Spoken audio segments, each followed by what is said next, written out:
A prominent local surgeon killed while cycling in the Dominion area. Nijad Kayruz treated patients for more than 2 decades. Police say a woman was intoxicated when she hit and killed him, then left the scene. Eyewitness News reporter Roxie Bustamante joins us live from where the crash happened. And Roxie, you've learned a lot about the doctor and about DWIs in our area tonight.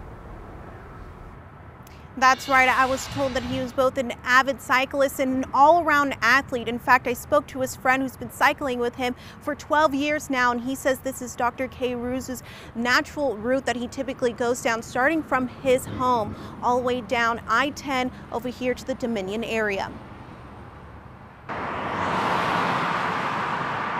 Dr. Nijad Kayruz was riding his bike along I-10 near the Dominion Country Club when he was struck by a white SUV. Deputies say the driver took off, but with help from witnesses, they later found 48-year-old Melissa Peoples with visible damage to the front of her vehicle. She was arrested and charged with intoxication, manslaughter, and failure to stop and render aid. Kayruz's family and friends devastated, holding pictures of a man who dedicated his life to serving others. In a statement, his son Anthony wrote, "What can we do but grieve for an amazing doctor, husband, and father?" A senseless crime that can be easily avoided, and a lot of times people just don't realize the severity behind drinking and driving. Aziza Salama with Mothers Against Drunk Driving grieves for this family. She lost her fiance in a DWI crash almost 3 years ago. You know, it's an unfortunate epidemic that we have here in our city.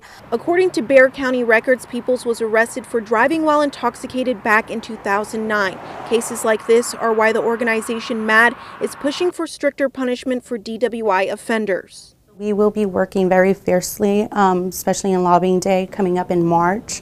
We're looking forward to hopefully recruiting people in our community that also share the same stance that we do in our mission to eliminate drunk driving. And Dr. Kayruz's family asking the community to respect their privacy as they prepare to say their final goodbyes. Reporting live from the Dominion, Roxie Bustamante, KENS 5 Eyewitness News.